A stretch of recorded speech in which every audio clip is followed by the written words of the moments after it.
A hard disk drive is a hardware component that is present in a computer system. It is a mechanism used to store data using magnetic storage, to store and collect using a disk, which is a platter, coated with magnetic material. There are many components within a hardware drive. These include a platter, spindle, head, actuator arm, power supply, jumper block, and actuator. These will be described individually further into the video.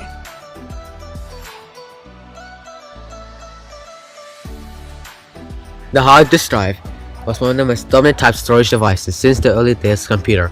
A hard disk drive is a data storage device that uses tiny magnetic fields to store data. These magnetic fields can be viewed and modified using the read and write arm. The hard disk drive is used for permanent memory and the RAM is used for contemporary memory.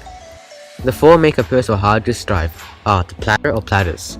They are circular disks that stores the ones and zeros that make up your files. The spindle. The spindle keeps the platters in position and rotates them as required. The RPM rating determines how fast data can be written and read from the hard drive.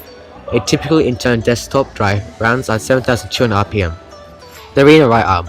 The read and write arm controls the movement of the read and write heads, which do the actual reading and writing on the disk platters. The actuator. It is responsible for ensuring the read and write heads are in exactly the right place all the time.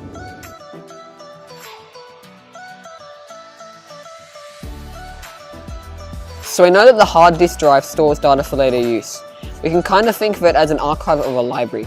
When you need data immediately, the data is copied from the hard disk drive, which is the archive, onto the RAM, which is the book right in front of you, where it can be used a lot faster. The archive can also store more information and for longer, while the RAM right in front of you can only store a small amount of information for a small amount of time. To conclude, a HDD is a hard drive which is inside a computer, storing data for later use.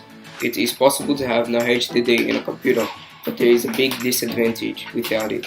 A HDD can be thought as an archive of a library or even the brain absorbing and storing data. Thank you for watching.